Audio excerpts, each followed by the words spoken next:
everyone. It's Monday afternoon here in the UK. It's a brand new week, and this is actually my favorite week of the year because this is my birthday week. So I'll be turning sweet 16 tomorrow.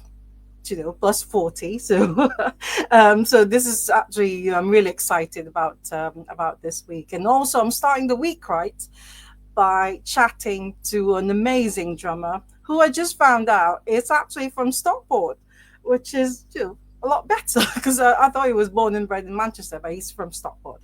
And it's we're starting early as well. It's 8 minutes till 2 o'clock, but I thought he's here and we're ready, so we're gonna start now. So it's 8 minutes till 9 in the evening in Manila. Hope some of you, my dear friends, are watching us.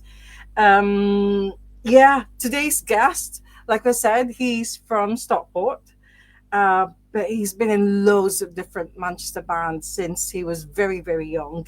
And I'm really excited to have him today because we tried having him in June, but there were some technical issues. But this time, everything is working fine. Fingers crossed. We've sorted it all out. So he's here now. My dear friends, please welcome Spencer Birtwistle. Hello Yay! there. Hi. Hello. Finally, finally we're Finally, here. Yeah.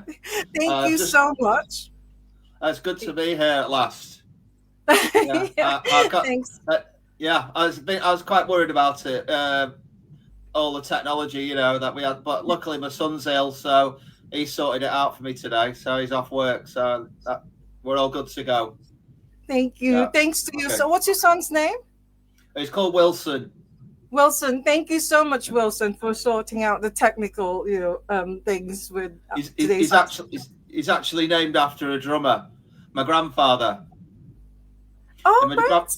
yeah. My grandfather was a big band jazz drummer in the 1940s. Wow. Yeah. He Oh, was wow. he was Melody Maker Drummer of the Year in 1942 and 1943. That's where it all started. Oh, that's brilliant. And I Yeah. believe you're off work today because you're here, and I'm really grateful for you to do that. No worries. So you mentioned that you've got a B&B in Marple, which is just somewhere in the Stockport area. Yeah. So that's very good. And of course, I've got to say thank you to Nico as well for letting you go today, so you can do Ask the Drummer. So thanks to Nico. Yeah. Um, Anyways, I just want to apologize that I couldn't make it to last Saturday's gig. Um, Okay. yeah, not only because of the bus strikes, but the weather was horrible. It was torrential. I yeah, know. yeah. How did it go? It was fabulous. Yeah, it was pretty good turnout. We ended up going on in the middle, which I always think's a good one, especially when it's Gulliver's because it's that room upstairs. Yeah. Sometimes the pub can be absolutely packed out downstairs and not so many people upstairs, but it was a good crowd. She played really well, and we all had a great night. Yeah, we didn't get in till about 3 a.m. Oh God. Well, that's very I that's very know. good. That's very good to hear. So, despite the weather, there's actually lots of people who turned out for the gig, and Yeah. It's yeah, good, really yeah. good. I'll just be like, well, I'm really sorry, but hopefully, I can go to the next one. Yeah, Um, Also, I just want to say a massive shout out to Jim Range because he's the one originally who contacted me. To sort like have you because I saw you before. I saw you last year at the Mancunia TV. yeah. Um, I don't know if you remember that, but I didn't get a chance to speak to you because I was able to see Jim and Nico, but Yeah, you were somewhere else. So. I was probably hiding because I get quite nervous sometimes. Oh, I have, wow. yeah, I get pre-gig tension sort of thing after sometimes when I'm doing anything, I have to I don't know, I get myself worked up before I do it. Even though Always. you've been playing drums since I don't know, 16, 15, No, since I was 11. 11. Oh my God. Yeah, I got my Okay. my first drum kit was an Ajax drum kit, which was a cheaper brand of a Premier drum kit, English make, um, for like Christmas when I was 10. Yeah, Wow. and it cost Oh, £25. oh God. Well, that was then, but how much would that be in today's money? Probably about £200. Yeah, yeah. Yeah, something Well, like that. yeah, I've got to welcome you first to Ask the Drummer. So, welcome to Ask the Drummer. So, episode Cheers. 183 is all about you, Spencer Birtwistle. Um, so, the Birtwistles are from Stockport, you said. Yeah, Right. So, you were born and bred in Stockport. I was. Yeah, I went to school in Stockport. Yeah, Oh, brilliant. I've lived all over Manchester. Though I've lived in Whalley Range. I've lived in Withington, Fallowfield. Um, I've even lived in Cheetham Hill. Yeah, but I have ended up coming back to this area about 20 years ago. I've moved back here to Stockport. Yeah. Yeah. What was Stockport like when you were growing up? Was it because it's different now, isn't it? I mean, everyone's saying that Stockport is the new Berlin because Yeah. of all these new things happening here in Stockport. What was it like when you were growing up? Well, it did have a couple of like blues type venues. There was lots of blues bands in Stockport. You had the I don't know if you've heard of Victor Brox. No. He was like a blues guy that he lived in Stockport, and he has a lot of daughters that have become sort of jazz singers and musicians. Because he had quite a few daughters, I think 4 or 5 daughters. Um, and he was always playing in the pubs on the Stockport market. And there was a band called the Soul Bandits. There was the band called the Cheetahs.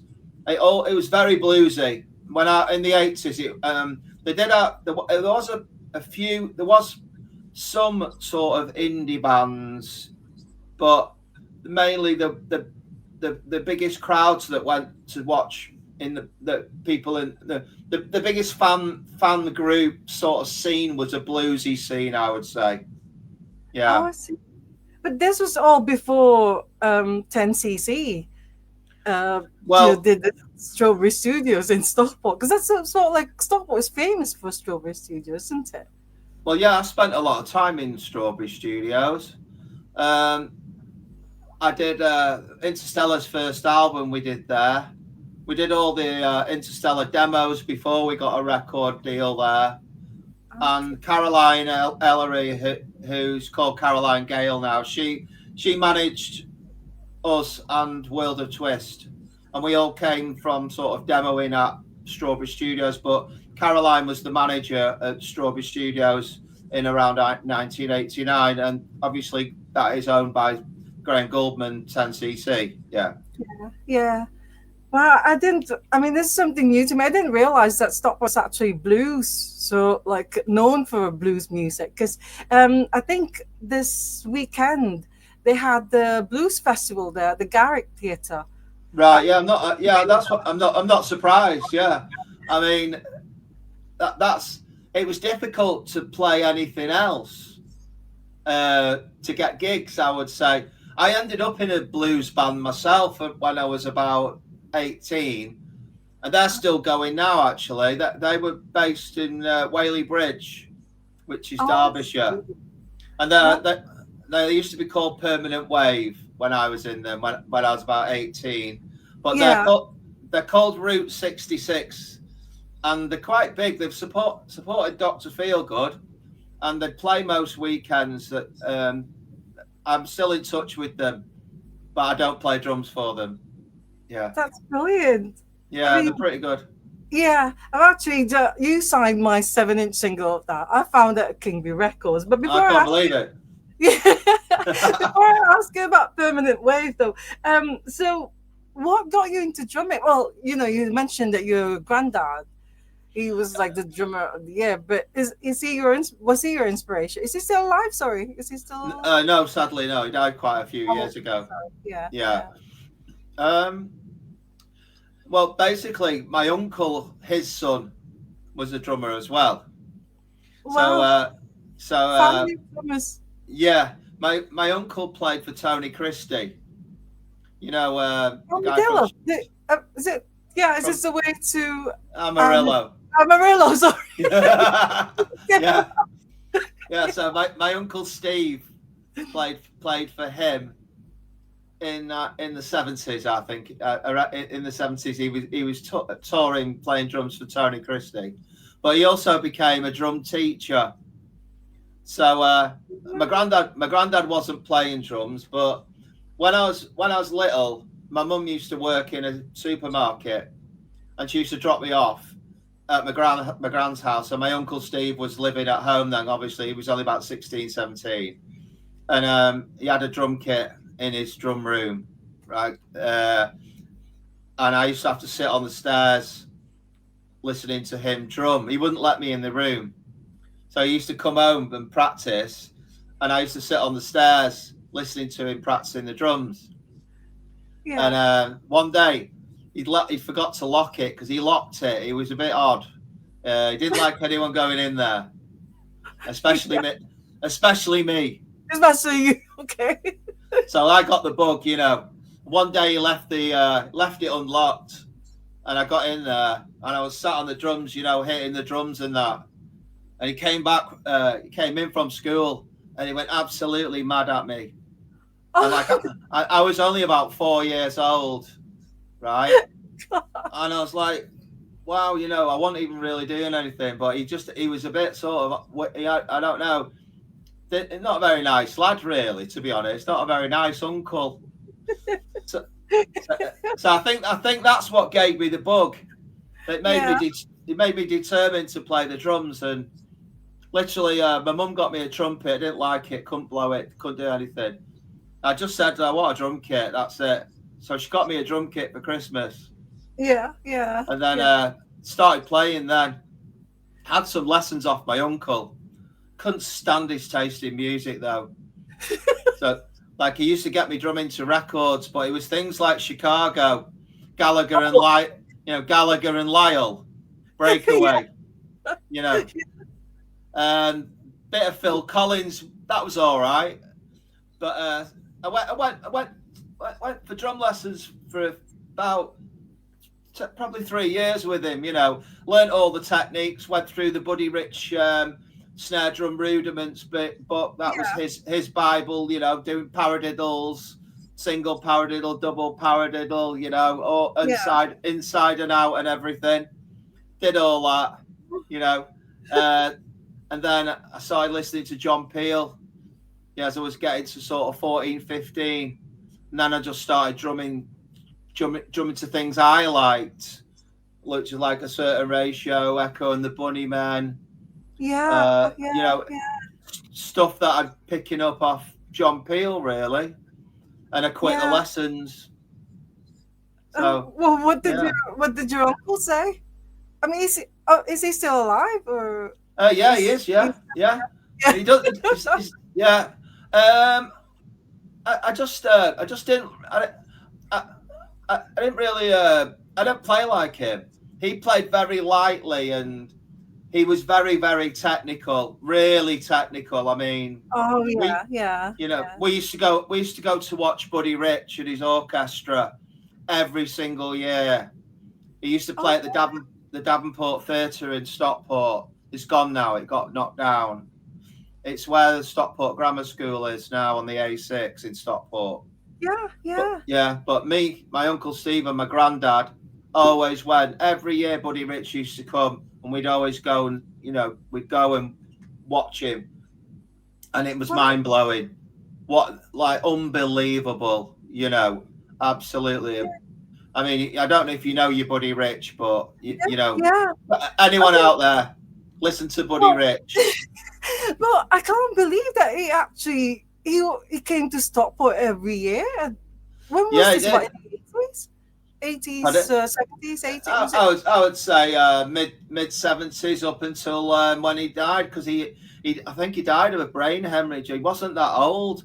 I think he might Yeah, have only been in his mid 50s when he died. yeah, yeah. But I did get to meet Buddy Rich. My uncle, my granddad's brother, he was a dwarf, and he was in show business.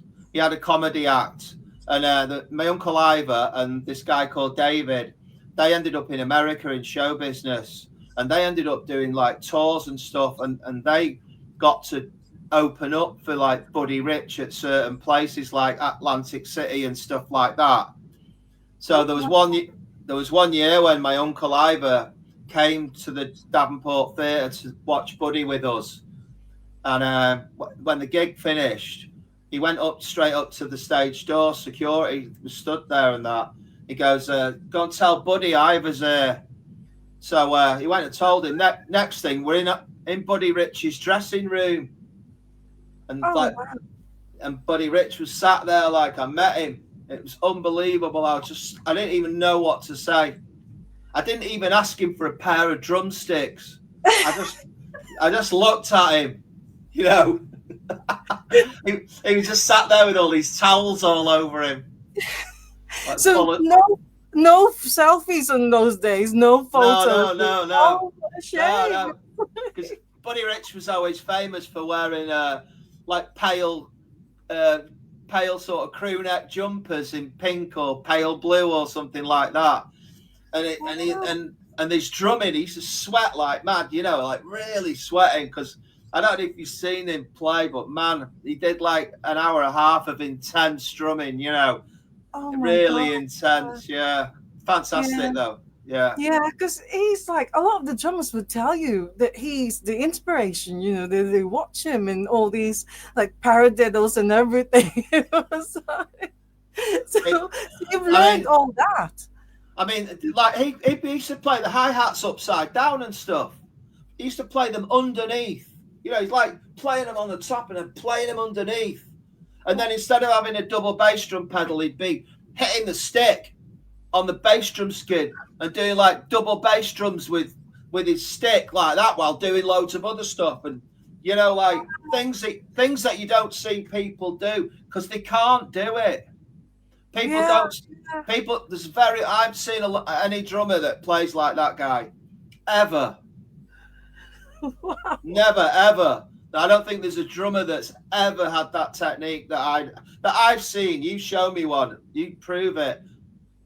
That's incredible. I mean, I think just finding out that Buddy Rich came to Davenport. Yeah, Because that's right near your flower shop. I know it was I know, yeah. incredible. It's unbelievable. Anyway, so let's talk about Permanent Wave, because when I saw this, and then I was looking at the because the sleeve itself, it's like there's something about it that you say, oh, I'm gonna like this. And I was looking at the band members, and I saw your name. They actually spelt your name wrong, because it's got an H like a whistle. Yeah. And then I thought, oh my God, which one is he? And then there's this young kid. So I'm like, is that him? Is that him there? So, yes. So how old were you when you joined Permanent Wave? I think I was 16. 16. Wow. Yeah, they were all about 22. Yeah, they look a lot. Though they look older than you, obviously. Yeah. Well, that's what it was like when I started out. I was always in bands with older guys. It was kind of, I don't know. It's like because I sort of started drumming early, I got good enough to play with people quite young. Yeah. And sometimes I'd play in like these social clubs, what are mostly that closed down these days, aren't they? They're not very few of them, cabaret clubs, whatever you would call them. I did a bit of that sort of cabaret drumming when I was a kid, and everyone thought it was dead funny. It used to get me to stand up and all that, because I was like, I looked about 13, 14, and playing with all these old people, like old Nelly on the organ with a purple rinse and stuff like that, you know. And she was about 70 odd. She hated me, you know. She hated me. That's what it was like, though. Yeah, pretty funny. Oh my god. I know. So how did so you've been playing, but is it because of your granddad and your uncle because they were on the music scene already in Stockport that you just joined them, or how did they Uh, get to know that you're a drummer yourself? well, because my dad used to run those social clubs where Oh, they I used, see. so they used to have those cabaret rooms, Right. and Okay. then sort of like my dad had just ended up talking to some guy who had a band and was, you know, like I joined. There was this band called Easy Street that I joined when I was about 13, and they used to do like Commodores. They used to do like All Right Now by Free and stuff like Oh, that, okay. Yeah. like rock and pop, poppy rock, Yeah. Yeah. rock and pop, you know. Yeah. In the cabaret clubs, they were really good. They were a lot older than me, you know, but that was the first proper group. But my dad got me the job because he knew the singer, because the singer Ah. went drinking in there, you Your know. your pub or your yeah, your place. It was a Offerton Social Club. My dad used to be the steward there, so yeah, it Wow. just then one thing leads to another. You know, people find out about you. Yeah. That, you Yeah. know, that's how So it happens. you're actually you're show business yourself. I mean, you were born in so like a musical, like a music family, like Yeah, your granddad, your dad owning this pub yeah, or yeah, social club, and your uncle and everything. How yeah. what was that like? It's amazing because it's quite easy for you to get into uh the business, the music business, and Yeah. get you It was, but it wasn't what I wanted to do. Okay, Uh, yeah, yeah, of it course. wasn't the sort I was. My dad sort of got me into it, and my granddad got me into it. Because my granddad was like, "Look, mate, you're getting paid for this, you know." And he used to drive me on gigs. My granddad, you Yeah. know, to pubs. Like there was a pub in Wythenshawe called the Black Boy that I used to play in Thursday, Friday, Saturday, Sunday, £10 a night when I was like Wow. 14, 15. You know, that was good. That was pretty good money for a kid that age then, you know. But I Yeah. didn't. But you know, and I used to have to back these artists that you didn't know who they were. You know, some guy turn up and you'd be like, he'd just go, right, we're doing this, and you had to play it. And you know, me being the age I was, you know, okay, I knew like Elvis, some rock and roll, which a lot of it was, but Yeah. sometimes you just winged it. You know, you just used to wing it. But Oh, I yeah, see. it's quite good because it puts you under pressure, but uh, you just got to pick it up and you got to do it. You know. Wow. So, but sometimes there'll be songs that they'll just tell you, okay, we're doing this, and Yeah. you already know how to play, or is Just it? well, sometimes they go right. We're going to do like Jumping Jack Flash by the Rolling Yeah, Stones. yeah, yeah, You know, yeah, or you're going to do Hound Dog by Elvis Presley. A lot of them were really famous songs because obviously yeah. when in those places they want to hear hits, don't they? Oh, So a lot of the time they were golden oldies or golden greats, you know. So yeah, some of them you pretty much had a good idea.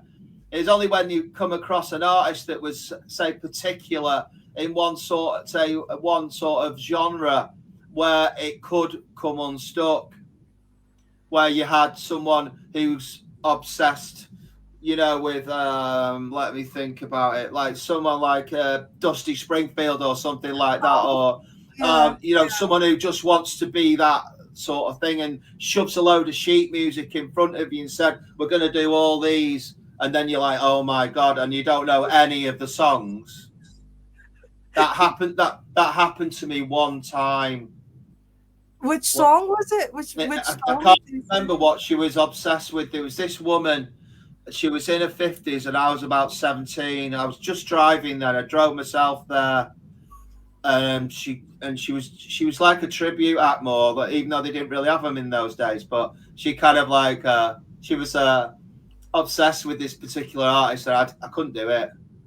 I didn't know, even though I could read drum music, but not I didn't concentrate on that really that much. I was more concentrated on just playing the drums. Yeah, And yeah, I was like, oh my god, no. And we both agreed that I just sat out. I just like it was dead embarrassing. I was really young. I was really embarrassed.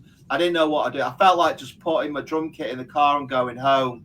When you want to you just want to disappear. yeah, You know what yeah. I mean? Like, take me away. Yeah, that happened one time, but most of Only the the time, ones. yeah, Yeah, only most the of the time it's fine. yeah. Yeah, Well, I want to ask you about this one because this is actually a split single, and yeah, the other one is Helen Watson. yeah. I think you remember me. I think I remember you saying that she's from Stockport as well, or is she from Manchester? No, Helen I, Watson. I I think she was from down south. She had a Oh, southern is she okay? yeah, but Yeah, she it was that record was put out from there used to be a studio called Waterloo near Strawberry. It was a little studio, yeah, and there was a yeah. guy called John Woodruff who thought of himself as a bit of a producer, and he funded that, and he recorded it, and he produced it all, and he put it out, and Oh, that was yeah, it was all his project. yeah, yeah. Yeah, that's how it happened. That she was on one side and we were on the other, but we played for her on her side. Oh, I see. Okay. Um, I So actually googled because it's called Davenhall Records, that's right. Yeah, and it said that recorded at Waterloo Studio, and I googled Waterloo Studio to find out because of course it's not there, but then it's telling me Google is telling me that it's what the Strawberry Studio is now. Is no, that right? no, it was just down the road. It was just down the hill from Strawberry, and you take a right into a little industrial estate that's still there. And it was just it was Oh, a part of that this little industrial unit. It was just an 8-track analog studio. Quite a nice oh, little. It was good. It was a good studio. It was yeah, nice. yeah. But For it's its not there anymore. It's No, it didn't last very long. He yeah, he had all the right ideas, but I think it was too much competition at the time. yeah. From Strawberry and stuff, and there was another couple of. There was one in Cheadle, another studio on that, and Yeah, with him with his only having sort of 8 tracks. I think most people went to the the bigger bigger ones. ones. Yeah, Yeah, yeah, yeah. because near us, where I live, there's Cavalier as well.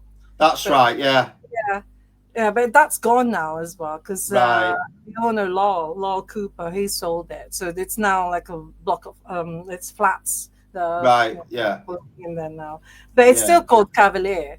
I think they yeah. still call it Cavalier Right. flats. Well, So yeah, yeah, yeah, yeah. I get it. I've forgotten what that one in Cheadle was. The one in Cheadle Hume. That was a really nice studio. yeah, Um, that was in competition with Strawberry. That was as good as Strawberry, really. But yeah. it didn't have that history though. You Yeah, know. no, Yeah. I think that's gone as well because I remember I did go to a recording studio just to see where it was because Teenage Fan Club I think recorded there, so Right. that's the reason why I Yeah. went there, but it's gone. Yeah. I think I went there once and they had like a Swedish rock band sort of recording there. So I think it was pretty. People respected it. Yeah, Yeah. yeah, yeah. Anyway, so from Permanent Way when you were 16, and I think this was released in 1978 or something, 78, Right. Yeah. 79. So so was Laugh your first band that you actually liked, or or what was the next band that you joined in that that is your music that you wanted? Yeah, you actually got it. Yeah, it definitely was Laugh. Yeah. Yeah, So yeah. like, I got to the point where like I am not doing any more cabaret drumming. Yeah. Right, I'm not doing it. I'm done with it. So my granddad, he didn't like it that I quit the Black Boy in Withenshaw with Nelly on the organ, And what was dead funny about it, my granddad started playing drums again. And my granddad started playing with her. And he did it for 2 years. He come out of drum retirement. Oh wow. Yeah, and she absolutely loved him. She loved him. She didn't like you, but she loved No, your granddad. yeah. She was so made up when he got on the drums, and that was it. It was brilliant. I left him to it. Yeah, give him the job. It's good news for well, it's good news for her and for you as well because you're able to join a band that you really want to play in. So what's Yeah. the story with Laugh? What happened? Yeah, what happened with Well, this? but yeah, I was living in Marple, and I wasn't doing any. I wasn't in a band or anything. I was living in a shared house with some friends. Um, I was on the dole actually. I was unemployed. I just finished. Yeah, I just finished college, and I wasn't doing anything. yeah, And then Martin Mittler, he knocked on my door just out of the blue one day, and I didn't really know him at all, but he knew me, and he just knocked on the door and said, "I'm starting a band, and someone told me that you're a good drummer. Do you want to join the band?" So I said, "Well, yeah, okay, then I will." yeah, yeah, So he'd started this band, and he got Tim Gudgeon, this guy who had a stall in Affleck's Palace in Manchester, with selling his own clothing, and he was on guitar. And then we had this other guy called, I think he was called Simon, who was he was the original first singer in Laugh, yeah, and then and Martin was on bass. I went on drums. Anyway, that happened. That lasted for about a few months, but then the singer, he was training to be a doctor, and he left the band because he went off to Africa to study bones or something, to do with his yeah, doctoring, yeah, yeah, yeah, his degree or whatever. So that's when we got Martin right in Laugh, because Martin Mittler knew him from school. And then we sort of got Laugh together. We sort of used to practice in the cellar at the bed and breakfast in Marple, because then it was just a cellar. So we used to rehearse in there. yeah, yeah. And then we moved into Manchester, and we started rehearsing at the boardwalk, on the little Peter Street, Yeah, where all the Happy Mondays, Swing Out Sister, the Bodines, Railway Railway Children. Children, yes, that's right. Yeah, did I say a certain ratio?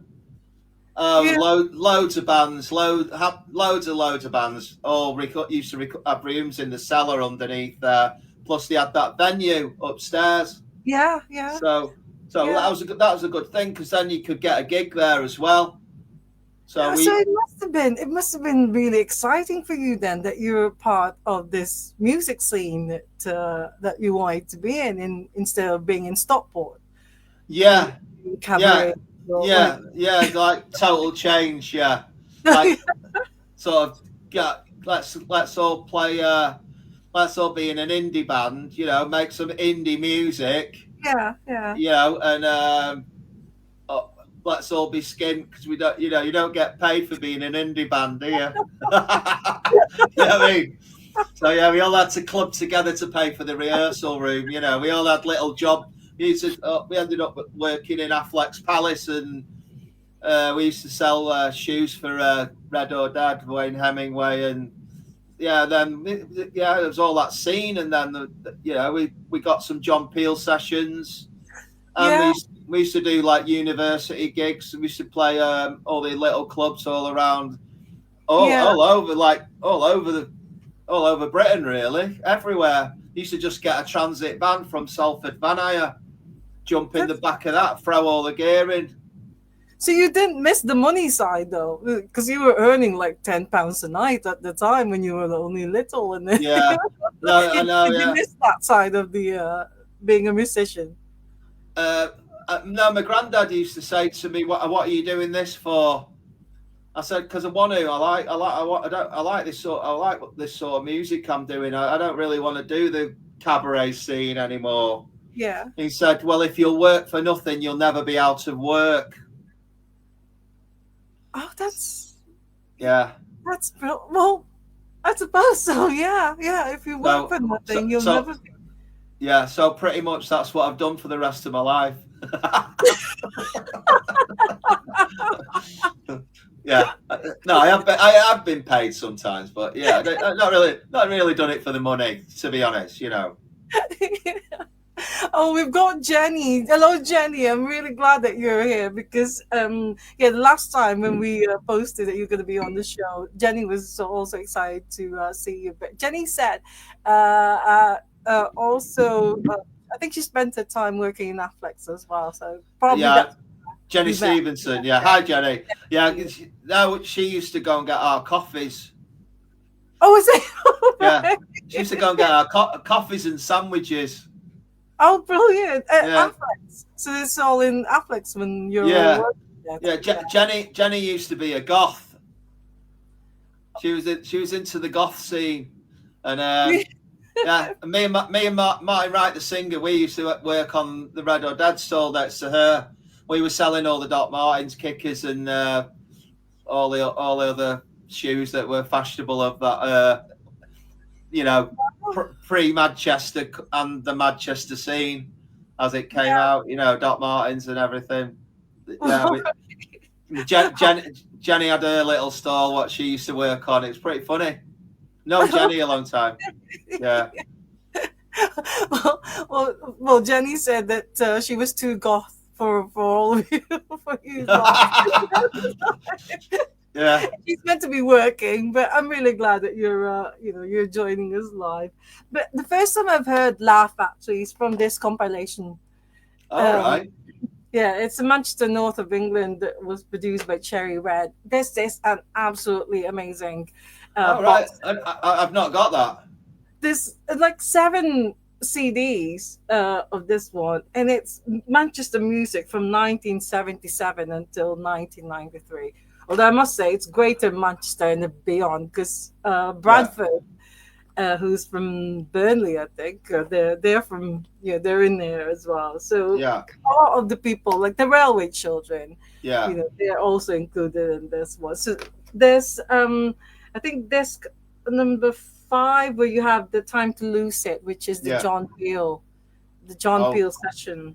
Oh Version. yeah, that was really good. I think that's better than the record. That.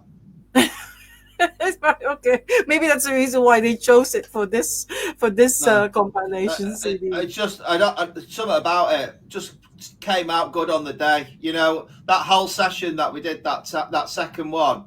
Yeah, yeah. I don't know. I had a really nice warm sound about it. It was really well produced. I I think don't it was know. Was it Dale. released? Was it Dale Griffin that produced it? If I'm right, I'm not sure, but it was Yeah. just really good session. Yeah, really good. Was it released as a vinyl? Or not? I don't think I saw it on What this. time to lose it? Yeah, Yeah, yeah. well, Time to Lose It, the original, not the John Peel session though. But the John Peel session. I don't know if that's been released. Okay. I was lucky because when I was in the fall, we did a John Peel session um, just before John Peel died, and on that day there was a lad that was sort of assisting the studio session when we did that last fall session, and he took us into the archive room, and I said, "Have you got Laugh?" And he took me to it, the session, and I found it on the reel to reel, and he said, "I'll tell you what, I'll make you a CD of it," and he gave me the first one as well. Laugh did 2 John Peel sessions. So that I think when someone says something, you think, "Oh, they'll never do it," but they did. Next thing, through the post, I've got the BBC. It's got the BBC logo and everything, all typed out and everything. Both sessions on CD. Brilliant. Oh wow. This guy sent it me. So That's brilliant. Yeah.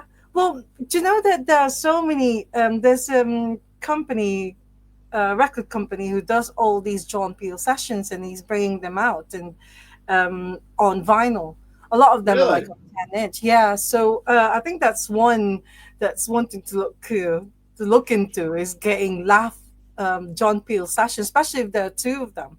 Yeah, there If there is. are two John Peel sessions, Yeah, then yeah, that would be a good one yeah. to. Because on was it the first one? The second session. I'm trying to think now. But we had Craig Gannon played on one of them. Really, Yeah, because Smith. he briefly played for Laugh in between when the Smiths nicked him off us for the Queen is Dead tour. Oh, Yeah. So there is. I forgot if that. I can't remember if it's the first one or the second one. I think it's the first one. I think the first John Peel session's got Craig Gannon on guitar. oh wow. Yeah, but then obviously the Smiths rang him up and said, "Do you want to come and play with us?" But And yeah, yeah. off he And went. then Like, yeah, of course, he said yes. yeah, yeah. So yeah, then he was briefly in the Smiths, wasn't he? Yeah, It wasn't a long, but he did Ask and Panic, didn't he? He wrote them two riffs, yeah, yeah, yeah, and then they had a yeah. bit of trouble over the court case or something, and like, yeah, like a lot of the Smiths members have had arguing about this, that, and the other. Well, Mike Joyce has got a new book coming out, and he's doing a tour as well. I mean, I've been meaning to have, I'm asking a few times if he could come and ask the drummer. Fingers crossed. I'm still hoping that he will do someday. But yeah, Yeah. I'm looking forward to that book that he's going to be releasing soon. Yeah. Yeah, so this one, I think he's gonna have a book event at the Stoller Hall in Manchester. Okay. Hopefully, I can get to that one. That's in November. But anyway, so going back to your drumming career, drumming Yeah. history, from Laugh, um, you lasted for quite a while. It's like 8 years doing Laugh. Was But it? then, is it 90? It says from 1981 to 1989. So Yeah, it that's would have quite. been. Yeah. Yeah. Actually, Yeah. yeah. Didn't realize it was that long. Well, we did the album as well, didn't we? We did an album. Yeah, yeah. Which I've got a Um, copy of that as well that you signed when I saw you in oh yeah, Wythenshawe. yeah. They're pretty rare. Then I don't think there was that many made. You know. Yeah. Yeah, we did that in Sweet 16, and What? it was Sean Hera, who used to be the drummer in the Stockholm Monsters. He recorded it and mixed it. Oh right, yeah, yeah. Yeah. Do you know Sean? No, I have not met him. So no. Yeah. Yeah, he's a Yeah. drummer as well. You ought to interview him. As well, well, speaking of Stockholm monsters, last night I was at a gig in Stockport, St Mary's Church, watching Riding the Low, and I can't remember, but the one who wrote the book about Manchester thing, Jed. Right. Jed his name, yeah, he was there. Jed Duffy, All right. Yeah. yeah, he was there last night. So I forgot to ask him for a photograph because normally when I see a musician around, I'm just can I have a photograph? I forgot. Sorry about that. Right. Jed. I'm Okay. sure I'll see him again. Well, talking about those rare records, that's the beauty of working in a record shop, especially Absolutely. somewhere Couldn't like believe I've never seen anyone who's got that permanent wave record. especially record shop That like TV that Records. that is as rare as rocking horse poo. So from Laugh, you changed your singer, and then it became Interstellar when. It didn't really go like that, to be honest. Okay. What happened was, Laugh. We just sort of got fed up of getting nowhere, and so slowly, like Martin Mittler went off and he did a sort of dance record with Tony Martin, a guy who used to work at the Hacienda, called Hypnotone. He went off doing that because with Laugh we started using computers, but we had like really really cheapo computer. Like we actually got it off Tony Martin, who Martin went and did the Hypnotone record with. So when those on that album, if you listen to it, there's a bit of technology involved in there. So we were doing gigs and we had this sort of computer that was like cassettes. So we do a live song and this cassette would be loading into this computer the information for the one that's going to have some sequences running with it as well. Yeah. So Yeah. like that's how I got into like playing to sequences and click tracks. I'm pretty good Yeah. at it. You know, I've mastered that. So anyway, but then yeah, it sort of fizzled out, and we kind of like we disbanded. We just got fed up, you know, just before that Manchester thing started to kick off, really. And in the end, me and I was going out with Stella, and we had a flat in Cheetham Hill. And there was a guy in the next flat who was into sort of. He was called Kurt Rogers, and he was into what do you call it? Garage, you know, like Okay. Yeah. garage Yeah. dance music. Yeah, Yeah. he's a DJ. So me and him did a track, which turned out to be "Dreams from Paradise," that first single, and that's how Interstellar started. Really, it was because it was me, Kurt Rogers, and Stella. And Okay. yeah, and so we did like a demo in Strawberry Studios, like over a night time. And then Marty Mittler sort of heard about the fact that I was doing this new thing, and it was like Stella and that. It wasn't called Interstellar then. And he rang me up and said, I heard you doing some stuff like it again and that. Said, yeah, I'm just getting a band together with Stella now. He said, I'll come and do it with you if you want. So I said, all right, yeah, come along then. Yeah. Yeah. And then we ended up getting Martin back in, didn't we? So it wasn't like Laugh got a new singer. It was more And like then changed it. Laugh disbanded and then reformed With a as new singer. with a new singer. But the singers, but it was kind of it wasn't like Laugh disbanded, Laugh had gone. Yeah. But then Laugh came back into Interstellar and become Interstellar sort of thing. Yeah, bit weird, really. Yeah, but I've noticed though that because I looked at your entry on Discogs, I've noticed that you were also a member of the Bodine. So when Laugh, I don't know if this is the timing is right though. So when Laugh disbanded, you joined the Bodines. Yeah. And then you did a single. You recorded a single with them. Yeah, it was like a 12-inch with Dave on Dave Haslam's label. Yeah, yeah. So play hard. Yeah, how did you get that part? So John Rowland left the band and then you joined. Laugh used to support the Bodines quite a lot on a lot of gigs. Oh, okay. So we kind of like we knew each other.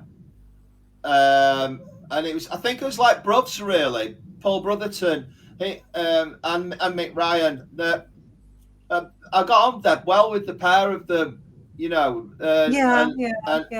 And it was basically both of them asked me if I fancied playing drums for them because kind of Laugh had sort of wasn't really doing much, and so I just said yeah, I'll do it because I like them anyway. I like the music. Yeah. So it was good fun. Like we did quite a few gigs, and then we did that one record.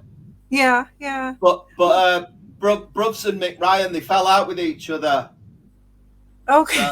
Yeah, they kind of fell out, and I think that's what that's what ended the Bodines. That's what ended. Yeah, but Tim Burwood, the original bass player from the Bodines. Yeah.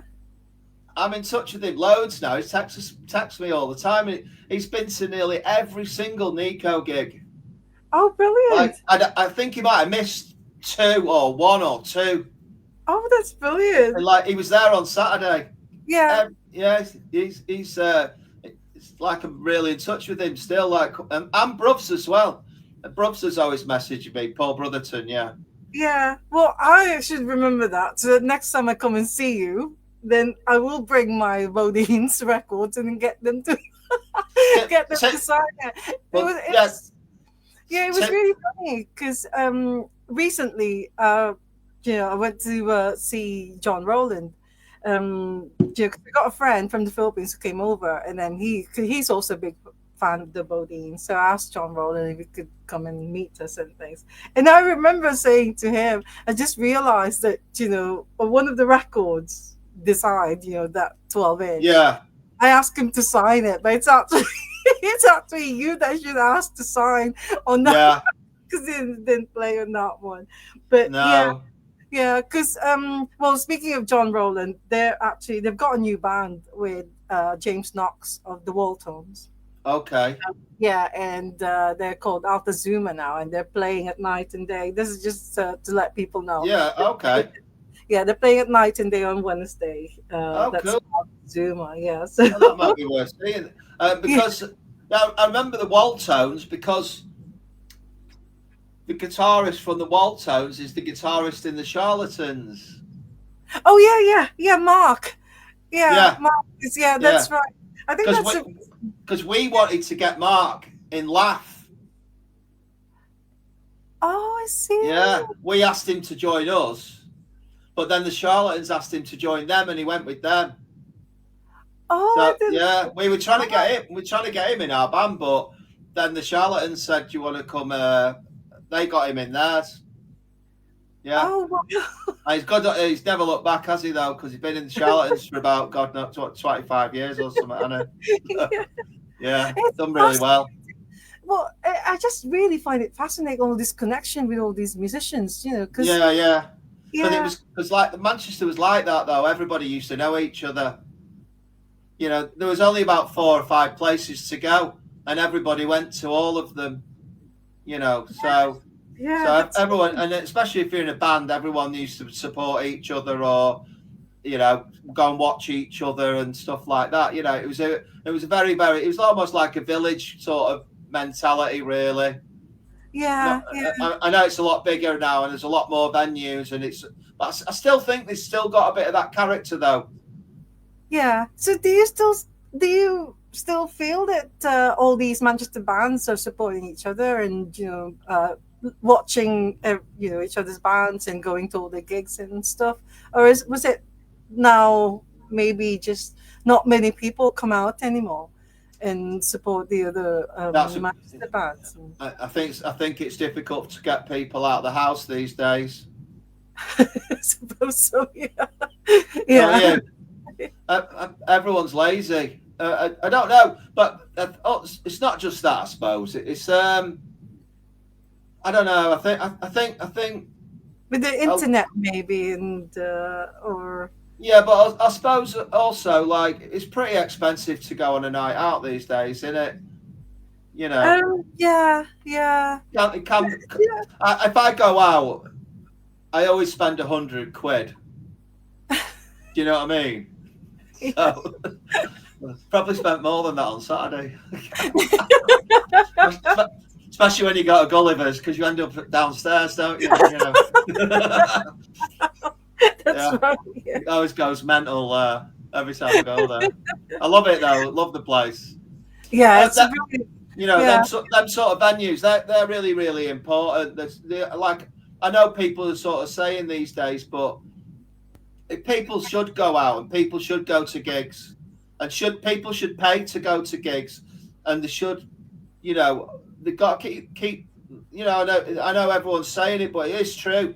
if yeah, you don't if you don't go out and support venues, there won't be any. Like yeah, that place where Nico played on Saturday. She's 26 now. And the other two bands, they were all in their 20s, and they all they need an audience, and they need to be able to get the experience. They need to play gigs, yeah, and yeah, they need people to go and watch them. yeah. It's That's that true. important. Because all these grassroots venues, I mean, the Ruby Lounge, I love the Ruby Lounge, but now that's gone. Yeah, It's not there anymore. So yeah, in Manchester, Gulliver's, the Castle Hotel, Night and Day. I mean, all people, of them. yeah, people should really go and Because the thing is, like, what I've noticed, right? Everyone wants to get in for nothing, and I think it's dead wrong. Like, you know, why should everyone get in there for nothing? How do you think they pay the sound man? Yeah, that's Even if, all right, if the sound man's not doing it for the love of the art, is he? You know, he's running around putting microphones and, you know, yeah, not you know, a lot of people don't even thank the sound man once he's done the sound for them. I do, you know, I always say thanks for doing that, or you yeah. know, I always think it's that important to be nice to the Oh sound man. yes, yes. You Because know, they can help you make you know they can help bands make it sounds really really good. I mean, sound people, you know, they're yeah. important to If anything. you go and if you're going to go to work at night and you're going to do the sound for 3 bands, I don't know how much to get these days for that. But say in a small venue and everybody wants to get in for nothing, that's why the venues are going to close, isn't it? Because no one's getting paid. No one wants to. Everybody wants to get in for nothing. You know, it's true though, isn't it? Yeah. Guest list. They should ban. There should be a thing like, you know, ban the guest list. That's what I say. You know, yeah, I that's just what it need some t-shirts in it. Ban the guest list. Yeah, okay. defo. Yeah, that's. I mean, you're absolutely correct. Yeah, So anyway, so let's go back to your drumming history. So Laugh and then Interstellar, the Bodines and then Interstellar. Again, from this compilation of CD, the box set, yeah. Interstellar's also got a song here. Really? Yeah, Can You Fly Like a Minute? Oh yeah. Yeah, Oh, with that. Sean Spicer. Ouch. Ouch. Ah. No. Oh, sorry, Jenny's got a question. Can Nico play the drums? Yeah, she can. Oh, She's like a natural drummer. Pretty good actually. yeah, yeah, I started teaching her, but she's obviously she plays guitar. And she's really good on guitar. Like, she's blown my mind on guitar. And even now, like, well, I know we've got a great lead guitarist, Steve, because yeah. Nico quite fancies not playing guitar on all the tracks now because we've got Steve now as well. But sometimes Steve can't do stuff because he works on oil rigs and he's away. Like, he's in Cairo now today. So he did the Oh, gig on Saturday, and then Sunday he had to fly out to Cairo. But when Nico was little, I started teaching the drums, and she picked it up straight away. that's If yeah. Nico sat down for a couple of weeks, she could actually probably play for a band herself. She's That's got it. She's natural drummer. Yeah, so I can. So should I ask you? I'm gonna ask you this. Do you think being a drummer, it's got to be in you? Like you say, Nico's a natural drummer. Um, but is it also possible that you know you can just learn it and then? But do I always? Because I always tell the drummers that on the show and whenever I meet drummers, I say that yeah. it's got to be like it's got to be in you. Because Um, I tried learning it myself and I can't. I really right. can't do it. Um, I, I think there's two sides of the coin. There's the one side is there's people who can practice and practice and practice, but they have got no feel whatsoever, right? And Yeah, they can learn themselves to play the drums, but they'll never be any good. Then there's other people who can play the drums and they've got the flair, they've got the feel, they can play groovy, they can phrase it, they can they can arrange a song within their drumming, and then you'll have someone else who can just about keep time and just get from the beginning to the end. And I think that, you know, there's a lot of drummers that are like, just do that. They can just get from the start to the end. but then you'll hear other drummers that make a song better, and actually, even if the riff's a constant riff on the track, the way they play the drums within that time of that song make that Yeah. song sound like it's arranged and like it's got highs and lows and things like that, you know. And I think there is people who can sit on a drum kit and like I know one guy, right? This guy from Hinckley. He's a natural drummer. He come round to my house and I'm like, fuck it. Sorry for swearing, but it's called Drew. It's called Drew Poxon, right? Yeah. Yeah. And he's amazing. Like I'm like, he blows my mind. He don't even play drums in his own band. He plays guitar and sings. He's absolutely. He's just an amazing drummer. Yeah. Yeah. Yeah. But he don't even try. He doesn't even try, and he doesn't even practice. But you put him on my electric drum kit in my kitchen, and I'm like, Jesus Christ. Honestly. So I do believe there is a natural drummer. Yeah. Yeah? Yeah. Yeah. Yeah. Like, he can do, like, you know, like his bass drum techniques, like, absolutely mind-blowing. Like, mind-blowing. I'm like, wow, you know. And the guy doesn't even practice. He lives at his mum's in his spare room. He's not even got a drum kit set up in his house. But he can sit on a drum kit and play like naturally amazing. Yeah. So I do believe there is definitely a born drummer. Definitely. I'm glad that you said that, because yes, I do agree with you. Some people are born drummers. Yeah. Yeah. Absolutely. Yeah. Right, from Interstellar, and then there's another band that I saw on Discogs that you play drums in. It's called not band, Badman Wagon. Yeah. Bad, yeah, bad. And I also found out that one of your members is Steve Cresser. Correct. Yeah. He was in the Stone Roses, right? Steve Cresser.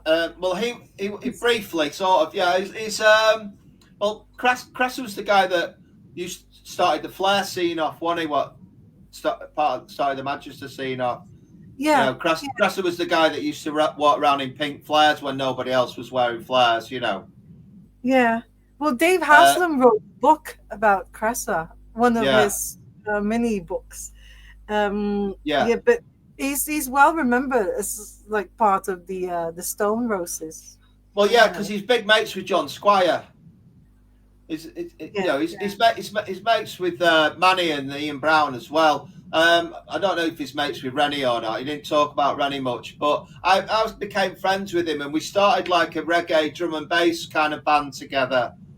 In about, when was it? About 1995 or something around that. Yeah. I was messing about on a sampler anyway at home, and I love dub reggae. I've been into reggae since I was 15. Augustus Pablo, King Tubby, and you know all the proper reggae. Burning Spear, you know. Yeah. All that sort of Barrington Levy, etc. Yeah.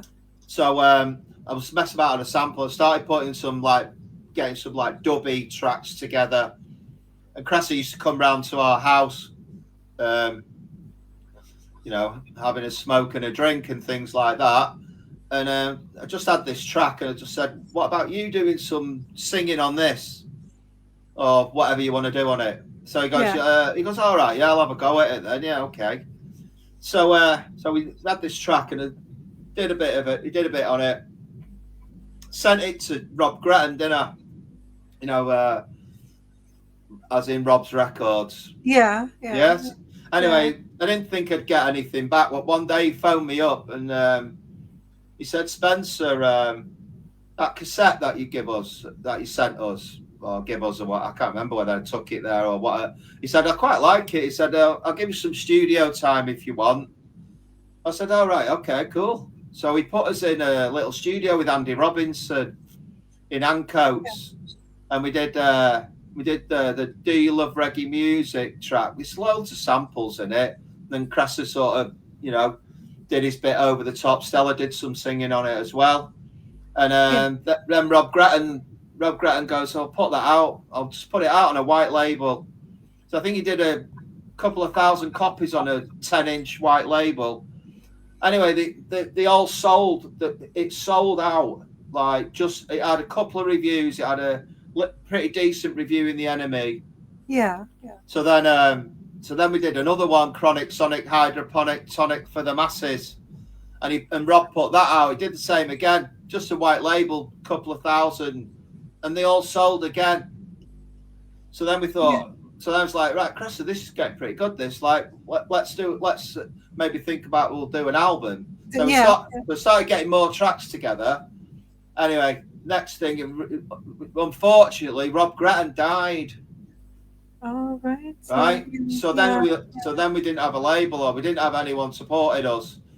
So we was looking at we started doing some gigs as well. We supported the Seahorses, and we did a few gigs in Manchester night and day and stuff like that. And it was going pretty well. Yeah. And then Damien Hirst and Keith Allen's label, Turtleneck Records, they were interested. We went to see them because Cressa knew them. And I think we asked them for too much money, to be honest. We were a bit cheeky, like we asked them for like 70 grand, and like, they're like, no, forget it, It all went quiet. So I just finished it. We just did it all. I just did it myself. So I did it all. We had the album, and we even got this guy from Heat and More to do the cover and everything, which is pretty good. So, and then we went to Blackpool and made a load of CDs. Got a load of CDs made, but then we didn't really promote it at all. And then it came to lockdown, and I got in touch with my publisher in Holland that does my publishing. This lady called Cora, and I sent her a CD of it, during lockdown. Yeah. Got in touch with her. She goes, "Oh, that's brilliant!" That she goes, "I'll put it out for you." So she's put it out, but it was about 20 years too late. It actually got released in like 2022 or something. Yeah. Yeah. That's But it's actually made in about 1995. See, that didn't last long. That Badman wagon, it didn't last long. It was just for a few years, and then that's it. Yeah. Yeah, it was because what happened then was I got asked to join the Fall, didn't I? That's right. That's your next band. Yeah. Yeah. So then it. Yeah. How did that come about? How basically, it's pretty funny scenario. There was a guy called Ed Blaney. He was a bit of a songwriter from Salford. He was managing the Fall at the time, and he'd been in Interstellar's rehearsal / recording room, and I recorded about 3 tracks for him, and I played drums on them. And then I think the Fall needed a drummer. They took the Unutterable album out at the time, and I think Mark had sacked the drummer, whoever he was. He was a guy that played the drums, but he was a bit of an actor, I think. And anyway, Ed told him about me, so I got a phone call from Ed, said, "Do you want to join the Fall?" So I was like, "Yeah, okay, why not? I'll have a go at that." So literally, he sent us the album, the Unutterable album, and they had this massive tour book, like a 3-month tour. He goes, right, the first gig's Nottingham Rock City, right? We'll pick you up on Thursday or whatever it was, 2:00. I was like, right, okay. So I only knew, like, obviously I knew who the Fall were, and I knew loads of songs. I had a couple of Fall albums myself. Do you know what I mean? I didn't have loads of Fall albums. I think I had Nation Saving Grace because I love that. And then I had another one that before that. Anyway, so then literally went to pick up Mark. He comes out of his house, got in the back of this minibus thing, and he goes, "All right." He goes, "I believe you're a bit of a psychedelic drummer," like that. And I was like, I just went, I said, "Oh, am I really?" And and then I just kept my mouth shut. And then we got to Rock City, and was setting up and everything, and Mark was just getting really pissed. Like I thought, well, this is typical of what I would have thought the fall would be like, first day. Yeah, So yeah, gets in the dressing room thinking, we're going to do this album that I've had a bit of a run through practicing, like learning it. yeah. So he writes this set list out, about 20 songs on it. Like, didn't even know it. I only knew about 6 songs on the set list. Had to go straight on stage. I was like, what the hell, Not only that, he grabbed me by the throat in the dressing room and started strangling me. Like, before the gig. Like, literally, I was like, what is he doing? Like, and he's like, just grabbed me by the throat and he was like strangling me in the dressing room. Why did he do that? I don't know. I remember that then when he went on stage and then he just like was playing, and I just literally had to, like, it was like going back to the social club, like, just make it up. You know what I mean? It's like, that's where that comes in handy. So then I just like, I'll just go with the flow, I'll just do whatever. And he was falling about everywhere anyway, like knocking all the cymbals over and everything like that, pulling things off the drum kit and stuff like that, and then just lying on the floor. But I was just like, I couldn't believe it. And then the next thing, I think we went to Scotland straight from there. But slowly, you learnt the songs on tour. It was amazing. But that's the mark of a really good drummer, though. Even though you didn't know the song, you were still able to just play along and just got the hang of it. It was like, kind of like, I don't know. It just got like he didn't care. So he didn't say do this or do that or do anything. He didn't say anything to me at all. In fact, after he'd done that strangulation thing, he started being really nice to me. Was it? Do you know what I mean? So was it a test whether you're gonna? Well, yeah, it became pretty good. Well, we became really good mates. Like I got on dead well with him. Yeah, and I really enjoyed it. Like, honestly, like, the gigs were amazing. Like, I couldn't. It was really hard work. It was really tiring. You didn't get paid much. Sometimes you didn't get paid, but but it was just such a laugh. Honestly, absolutely. You had to see the funny side of it. Yeah, and I think just the what do you call it? Being able to say that you were in the fall. It's such a wonderful band. Even though I'm not really, I only knew like a couple of songs of them because being in the Philippines where I grew up, we didn't really get to hear a lot of the fall songs. Yeah. But I mean, I played in a little towns in Holland, and I've been to some of the remotest places. I played in a pub in Reykjavik upstairs, and the fall, there'll always be 300 to 400 people at a fall gig. No matter. Sometimes there'll be 2,000. I've done it all. It went, and it depends on the way Mark wanted it to be. I know he's not here, God bless him, but if it got too big, he used to ruin it, and that was his thing. And I think a lot of people agree with that. That's probably why the lineup changed quite a lot. But I was lucky. I was lucky. We did later with Jules Holland's show. That was mint. I mean, that was I always wanted to be on the tube when I was a kid. I got on Jules Holland later. When I was like 39. But yeah, brilliant. Yeah. You were playing in the fall at the time as well, so. Absolutely, yeah.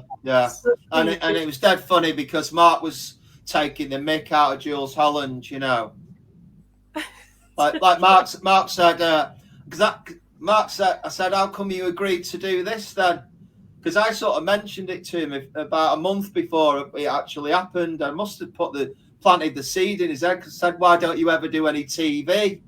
because that Heads Roll album was out and it was doing pretty well. People liked it. It got good reviews and stuff. And and then like a month or two later, he said, "Oh, we're doing Later with Jules Holland." I was like, "Oh right, okay, cool, that's brilliant." He said, "Yeah." I said, "I had it in the contract.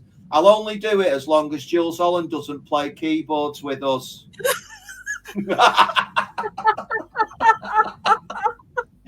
He said he had it written in the contract.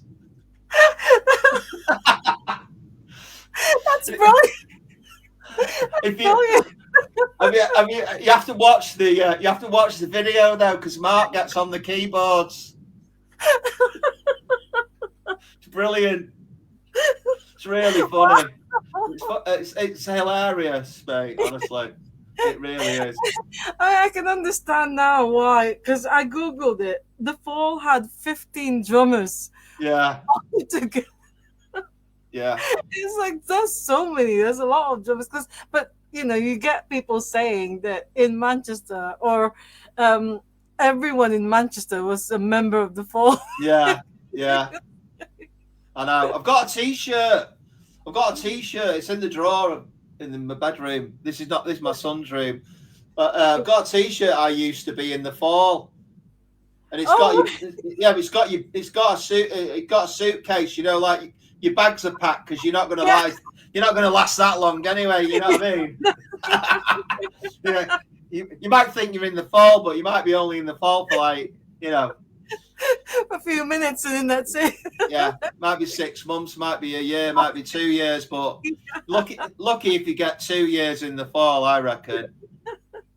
Oh wow, that's just brilliant! Brilliant stories. Oh, it's true. We're going to talk about Nico Harmony because that's your current band. Yeah, that's the band that you play in now. But before I actually ask you about Nico Harmony, you're also on Discogs. You're credited as the engineer on World of Twists. She's a Rainbow. Can you just ask you what does an engineer do on a record? So like it wasn't the case actually. What happened was there's two versions of She's a Rainbow. There's the Martin Hannett version with the programmed drums, which Tony was like Tony's programming, Tony Ogden. Yeah. And so that was like that version with what was the Martin Hannett version. But then Tony did another version, and that the reason why he did She's a Rainbow. I used to live in a shared house with a couple of World of Twists, Gordon King and Andy Hobson. And I had this small room there. We used to I used to play the Satanic Majesty's Request album a lot in the bedroom in this little bedroom I had. And that's where like, because Tony used to come round there all the time. Then him and Gordon obviously decided to do a cover of it. So I used to say to Tony, I said, like, look, Tony, man, you've got to let me drum on that. You know, if you, I know where you got it from because you got it from me playing it in my bedroom. Yeah, around the house and stuff in the shared house. So please let me play drums on it, please. Anyway, he booked a studio in Liverpool. He let me play drums on it, right? Oh, okay, yeah. So we had this version, like what we did in this studio in Liverpool. I think it was called the Townhouse or something like that. Anyway, then Martin Hannett died, and the record company Circa insisted that they put the Martin Hannett version out because Martin Hannett had died. Oh, okay, yeah. You know that sort of thing. Yeah. So that version, the actual 7-inch version of that, as you might say, that kind of got shelved. Yeah, because they put out as a 7-inch. They put out the Martin Hannett version. Oh, okay, yeah. But then me and John Pennington was in Strawberry, and we were mixing the Liverpool one that had my drumming on it in Strawberry in Stockport. And I said, let's just do like a remix then. So I'd like the drum machine and stuff like that. And me and John Pennington just stayed up all night, and we did that 12-inch version of She's a Rainbow. Yeah. So that's like we sampled loops of my drumming. So when you listen to that version, that's the drum loops of my drumming. And then obviously there's a break where we drop in the like 909 drum machine and stuff. and we edited it all, and it's like a sort of 12-inch sort of mashup, if you like, Yeah, and yeah. then we made it stick at the end of you. It sticks like a stuck record at the end. Have you heard that? Of It just goes like, "She's a rainbow, rainbow," oh yeah, like, of course, yeah, yeah, yeah. So yeah. that was literally like, really, it should have said sort of 12-inch remix by John Pennington and Spencer Birtwistle. Yeah, But yeah. Tony just did what he did, but like said we Oh, were the engineer. But we actually, it was our remix. Me and John Pennington did it anyway. If you oh, I want, see. So they just yeah, put your name as the engineer for that yeah, record, but the 12-inch. Yeah, okay. yeah, but it was great though, because I'm glad Tony put it out, because I was really, I really would have loved, obviously, for the other version of my drumming to have gone out as the single. Yeah, Gordon King's got the data of it, actually. I gave it him recently. Um, I gave it Gordon when Gordon wrote the book on the World of Twist. yeah, yeah, yeah. So, Yeah, I forgot what it's called now. Something about mind blowing or something. What's it called? oh, That the okay. So book. is it a new one? Is it a Go, new? go, yeah, he wrote a book, didn't he? Mind bending or bending minds. It's the World of Oh, Twist book. yeah. Jenny will know anyway. But Okay. yeah, but I gave Gordon the DAT anyway. Gordon's got the actual 7-inch edit on the DAT if he ever wants to put it out. Yeah, Right. so that's Oh, how that happened. Yeah, yeah, yeah. I love that song. I mean, that but I went in. cover version, "She's a Rainbow." So I've Yeah, got that but on 12 inches as well. So when I remember going in the Ritz one night, and it came on the 12-inch mix, that when you go in a club and you hear a 12-inch mix that you've done it, or any record that you've done it, it's just yeah, it's a great moment, isn't it? yeah, yeah. Because Uh, I think yeah, it's got Storm. There's Storm on one side, and yeah, then She's I, Rainbow on the other. I yeah. think I think I've got twelve it inch. somewhere. Yeah, Yeah, yeah. that's right. Uh, Yeah, Jenny just said, "When did the mind bending start?" Was that- that's that's the title of Gordon's book. Yeah, on the World of Oh, I Twist. see. Yeah. Okay, so that's the title. When did the mind Uh, bending start? So Thank you, okay, Jenny. I have got a yeah, copy somewhere.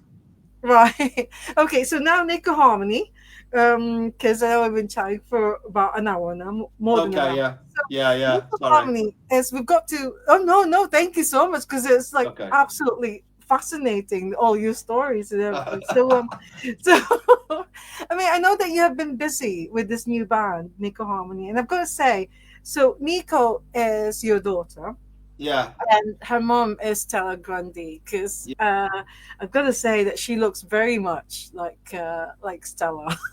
This yeah. the 12-inch. I think it's this one here. I Uh, know. when I saw it, I was like, oh, that's Nico. It is uncanny. It is. I mean, I can see the difference, but I do know. Leroy from Gulliver's, the guy who's Yeah, yeah, the main, Leroy. yeah, Yeah, I know.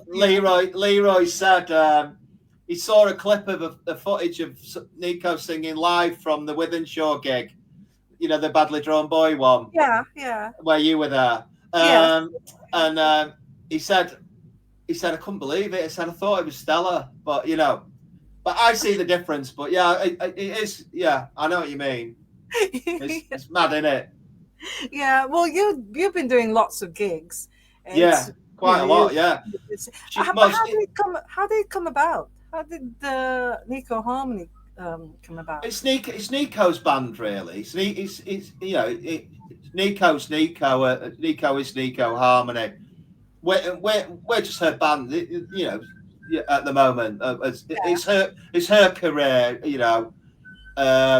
She does gigs on her own. She does sometimes we do gigs with it might be just me and her, or just her and Jim, or me, her and Jim, and when Steve's away. But now she's finally got this a full band. But obviously, sometimes you'll see her on her own. That's all I can say. Sometimes you won't. There'll be all of us or whatever. But actually, recording wise, she's got a lot of tracks in the studio at the moment. Yeah, yeah. And she put out that sort of, I call it the demo album, which is on Bandcamp. A lot of people like it, even though they've been recorded in our kitchen on my little digital studio, with the electric drum kit. Yeah. So it's all played live, and it started off really from her when she was at school, probably when I'd say she was about 15, 16. We did a cover of David Bowie's Sorrow, the song Sorrow. Oh yeah. And it was literally just because I just said let's see what it's like recording you. So we just sort of had the electric drum kit. She played and sang Sorrow, and I thought, God, that sounds pretty good. That, there's something about it. It really does sound nice. Yeah. And then we did another one. We did Skinny Love. The Bon Iver. Oh right, yeah. So she did a little version of that, and I was like, that's pretty nice as well. And then she just kind of, from there, she began writing her own songs. And so we just literally started just recording in the kitchen. Oh. Yeah. And then sometimes she'd play a bit of bass on stuff. Got a bass guitar here. And then it's evolved from there. And the songwriting now is like, it's immense now. Can't keep up with her. She's got songs. She's got loads of songs, loads and loads of songs. Yeah. When was the first gig? Nico's first gig? Yeah, God, yeah. I'd have to ask Nico that. Oh God. But were you already there? Were you already there when she played the first gig? Were you already part of the band, or was it just Nico doing a solo gig? I think. I'm just trying to think now. God, I wish I did know that question. I think of the first gig that was kind of just me and her. She sent me a clip actually on my birthday. My birthday was the 10th of September, so that was only like last week, wasn't it? Yeah, I didn't know about that. I saw Georgina posting it, so I normally greet people on Facebook. Your September as well. You just saw me before. Yeah, Happy birthday! Yeah. When is your birthday? Tomorrow. Happy birthday! 23rd. Thank you. Yeah, Virgo. Yeah. Well, I know now that it's the 10th, so next year I will greet you on Facebook. So. Yeah, do it. I think it was probably about 2 years ago now, the first gig, and one of the very first ones we did was at Gulliver's, and it was just me and her. I did the electric drum kit, and she was on guitar and sang. Oh, okay. And yeah, and there was one where we supported Gordon King's band. That was what they're called, Quatermass 3 from Brighton. The guy from World of Twist. Yeah, So, but she goes around doing acoustic sets all over the place. Sometimes the mum just takes her, Stella just takes her, or she'll just get the train and things. Yeah. Because when I saw you last year at Mancunia TV, I thought it was just sort of like introducing Nico Harmony. But you've been playing even before that gig at Mancunia TV. Oh yeah. You've been doing gigs already before that. Yeah. We played one of the first gigs we did was in Hinckley in Leicester. We played in a pub. And we played that guy, the natural drummer Drew that I told you about before. Yeah, he got us that gig there. She goes and plays in Accrington and in the hills and all over the place. She's a bit of a traveller. She's a travelling Wilbury.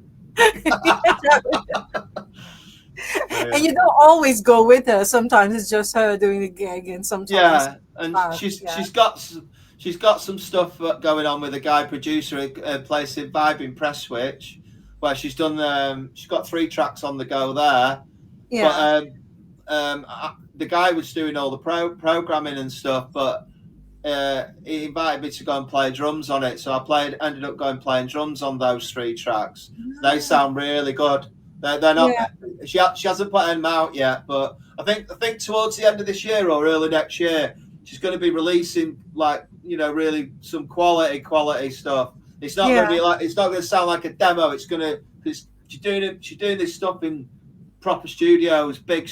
I don't say I don't diss the home recording and stuff like that, but Yeah. Yeah. she's moving up a gear. It's going to be a bigger sound. Yeah. Is there an album gonna be Yeah, released? well, she's maybe got. I'd say, yeah, she's got about 9 or 10 tracks on the go in these 2 studios at the moment in Manchester that we're trying to get finished. We're almost at the mixing stage, and they sound great. I mean, the ones she's got in Press Switch, that they're like how can I describe it? They're kind of like a bit programmed, but now put the real drums on them. It's all kind of quite sonic-y. It sounds great. And then the other stuff's really live, and there's no click tracks. Not done it to click tracks. It's just full on band sound. But that's gonna. I can't wait. What we're really waiting for is the engineers to we've got next couple of weeks, hopefully. I think that they'll be all mixed and finished, and then then it's up to Nico how she wants to put them out. Yeah. It'd be good if she could get a record label. What's the timeline going to be? Maybe next year, or like I don't know. I think she's talking about putting an EP out. Oh, okay, yeah. Yeah, I think she should put an album out, but I don't know, because the thing is, I'm really rubbish at marketing. I'm just a drummer, Well, with your experience, and all you need is just post it on social media, and then the people will follow you. Well, yeah, but it's her record, so I think it's best that she decides. Yeah, she decides how to release it and when to release what it's going to look like, the artwork. And I mean, it'd be great if she got signed to a label, and then she'd have a bit of support from a label. But I don't know. Is that necessary these days? I don't know. Yeah. Well, really looking forward to whatever it is that she's going to release. If it's an album one, I was all thinking, with all those demos that you've already got. I mean, nowadays, they release CDs, expanded version of the album, where they have bonus tracks. It includes some of the demo, Yeah. Because fans love those. They have the proper album, and then they also want to hear the demo version. So, yeah. Well, you can go to Nico Harmony Bandcamp, and you can listen to those songs that she's got out so far. And they are quite raw, but she, to be honest, she has sold quite a few copies of those. Oh, brilliant! People have bought stuff off Bandcamp. Yeah. That's a good place, actually, because it's not like Spotify or whatever. Because Bandcamp is you actually goes to the artist. And she actually said to me, sometimes it's pulled her out of a sticky situation when she's been stuck in Manchester, and she had no money, and she's looked in a Bandcamp, and someone's bought the album. Yeah. Oh, brilliant! And she's been able to get a taxi home. Yeah. Good luck to her. There you go. Yeah. I know. When's your next gig? Oh God, I think we've got one in Huddersfield. Someone tells me. Huddersfield. Okay. Yeah, I think there's one in Huddersfield in October. Wow. Yeah, I'm not sure. I have to ask Nico. Do you know? Yeah. I'm sure. I mean, people can just follow you on Facebook. Yeah. If you message Nico Birtwistle or Nico Harmony, Yeah, Yeah. and then yeah, we'll find out when the next one. Or if you ask me, I'll have to try and ask her, and then I can tell you. But yeah, look out. Yeah, look out for that one in Huddersfield. So anyone who's Yeah, like going to, even if you're not in or in that area, you can always just travel there. Because yeah, Huddersfield's quite easy to get to from Manchester on the train. So yeah. it's like a regular service there. About an hour. Yeah, Yeah, it's not bad. Right. Well, Aiden said the conversation is fascinating and very funny, which yeah, I totally agree. It's, I'm really enjoying it. It's just an hour and a half. It just quickly went. But yeah. Jenny was just asking, does she still live on a barge? Nico, we're talking about Nico. She's not living on it at the moment because she had a she did live on it with a she had a boyfriend, but they split up. I think it's pretty difficult to live on a barge. I wouldn't do it. But No, since yeah, honestly, it's like living in a corridor. Do you know what I mean? a moving corridor because it's not. Yeah, moving corridor. So well, yeah, because he wanted to play his reggae dub, and she wanted to write songs on the guitar, and they started falling Oh, out. So anyway, he's gone. His granddad bought him a boat. He's down south somewhere. oh, I see. Okay, yeah, So yeah, Dan's gone. But Nico's wrote quite a lot of songs on that boat, and a lot of this new stuff, and yeah, also being in that relationship with Dan, it's made her write these kind of really, really great songs. You know, like heartbreak songs and things like that. What it's all about life, innit? You know, yeah. you got to have something to write about, but you've got to live it. You Yeah, know, and Taylor so Swift. Taylor Swift. That's where she got all the we got all her songs from. It's like from boyfriends and things. yeah, well, obviously, I mean, you know, Yeah, a lot of people write. It's not just about I love you and you love me or I don't love you anymore. It's not that sort of stuff. It's a bit yeah, deeper than that. What she's wrote about. yeah, There's one of them. It's not out yet, but I've cried to it a few times because I saw what happened. I don't want to go into details. It was got pretty messy. But she's not living on the boat at the moment. She's doing it up. yeah, yeah. Oh That's yeah, that's good. Well, we're really looking forward to any future releases, albums or EPs or yeah. I'll let you know yeah, definitely. yeah, and all the gigs that you're going to be doing Yeah, until the end of the year. But it's before I let you go, I've still got four regular questions that I always ask our guests. One of them is when you play, do you twirl when you play drums, like with twirling sticks? With no. seeing Buddy Rich, I think he did twirl, didn't he? He's done all sorts of like entertaining or like a showmanship kind of drum. Uh, I've never seen Buddy Rich twirl a drumstick. I don't think so. Oh, okay, No. right. But I'll tell you what Buddy Rich used to do, and I used to do it when I was in the fall sometimes. End of the gig, throw the sticks in the crowd. Wow. Yeah, done it Yeah, a few times, but you got to watch you don't poke someone's eye out when you do it. I know. So you have to like make sure you throw them so they don't go These like this, lads are like not not. like that. They're going like this. Yeah, like you've got to be really gentle about it. If you want to throw sticks in the crowd, don't be careful. Yeah. So, do you do any sort of like a showman kind of drumming? Like any tricks, maybe Sometimes I go. throwing? Sometimes I go a bit mad. All right. I've done a few drum solos in the past. Yeah. Marky Smith told me off though. Oh, right. Okay. Yeah, he says, who do you think you're playing for? It's not fucking Jimi Hendrix, you know.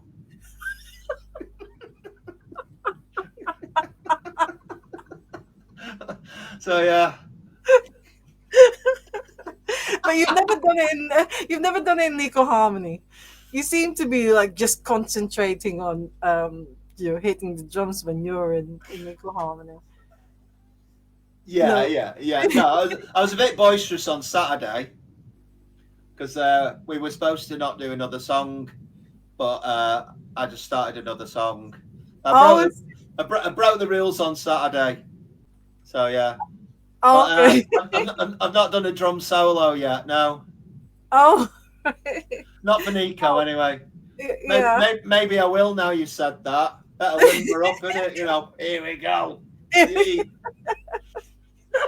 Yeah. And she's Well, kept.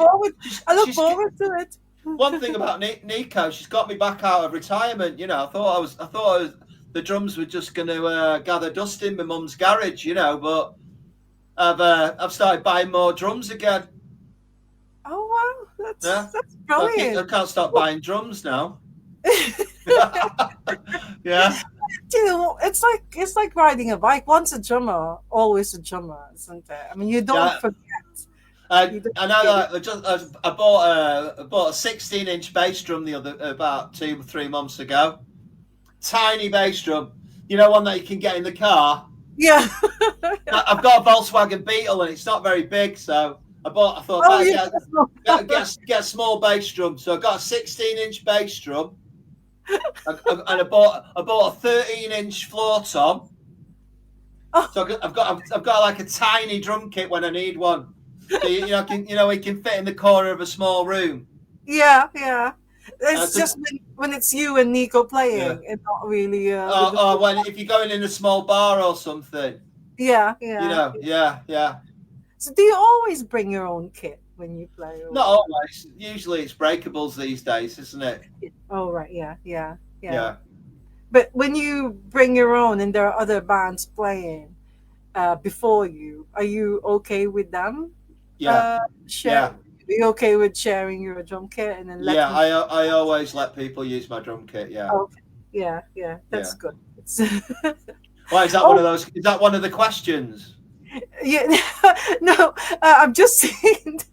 Right, I remember Jenny telling me about this before. We've not mentioned Four in a Bed yet, because Oh she yeah, did mention it to me before. You were, is it a TV show? I think. yeah. It's the Four hotel in a competition Bed. program. Yeah, yeah. So Yeah, did you win or did you win that? we came second, but we overpaid somebody. We overpaid somebody deliberately. I don't know if you've seen the program. No, Will no. it, well, but basically, it was all over a five. We overpaid somebody by £5, Oh, but we wanted them to win. oh, see. Me and my mum, we didn't want to win. You didn't want to win. Okay. No, no, we didn't want the plaque. Yeah. I think I remember there's a plaque where I stayed in Minehead Yeah, that four in a says bed. Four in a Bed. Yeah. That's a winning plaque. That, oh right. Was it only just one series? Or is No, it no, it's still going. It's on oh, today. It's on Channel 4 in about an hour. oh really? Okay. Yeah, they're running a new series now. Right. Okay. So Yeah. so you didn't win that one, but you were on it. So it's like a whole series. Well, the whole series is with you. There's loads of series, loads. I think the Oakfield Lodge Guest House in Marple Stockport is our place, Yeah, and yeah. I think we were series 3 or something. But it's been rerun quite a few times, you know. Yeah. Yeah. Well, Jenny said that she's waiting for it to be repeated. Oh, right. Well, I think people find it on all YouTube, on the maybe. internet. Yeah, you Maybe can on find it. YouTube. Yeah. Because she also said that you did well cooking breakfast under pressure and all those. So you Um, also serve breakfast. Oh yeah, of course, bed and breakfast. That's why. So you cook the breakfast at your place. yeah, I'm the king of poached eggs. Okay. Yeah, I've got poached eggs awards Should as go and well. visit it one day. I mean, not stay because we're only in Stockport, but Yeah. maybe just for breakfast. So do you serve breakfast to outsiders, not people? No. Oh, no, it's only for people staying at the hotel. Yeah, but if you want one, I'll make you one. Okay, okay. Just give me a ring.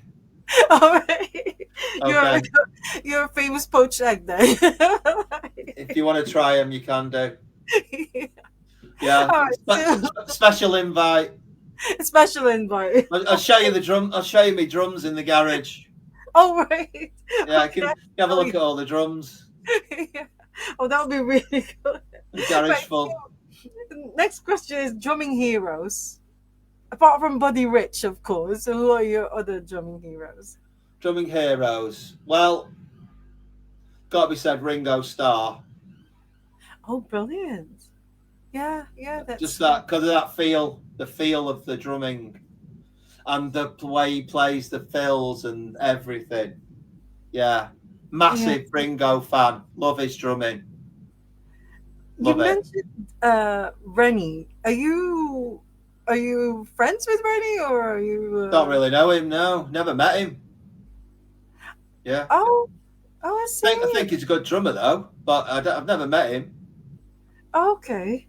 Because he Yeah, seems to like have disappeared. I mean, they came back, but then after that, you still see on social media, you still see lots of photos of Ian Brown and Manny, yeah, and yeah, yeah, sometimes John Squire when he's doing his art exhibition and things. But Rennie, yeah. it's almost like, where is he? I don't know. I don't. I'm not. I've not, like I say, I've never met the guy, but I'm friends with Manny. Yeah, Manny loves Nico. He loves her to bits. yeah. Yeah. Has he ever been to Not UK? not yet, not yet. But he knows what she's doing, and I think he checks it out and everything. Because keeps saying to me, he should be really proud of her and stuff. She's flying, is what he said last to me. Oh, yeah, Yeah, yeah, yeah. yeah. He loves her to bits. No, that's Absolutely. brilliant. Yeah, he Yeah. does. Oh, that's brilliant. Well, really, good luck. Good luck to Yeah, Nico. I'm sure, yeah, sure, yeah. she'll Cheers. do really well. I'll tell her.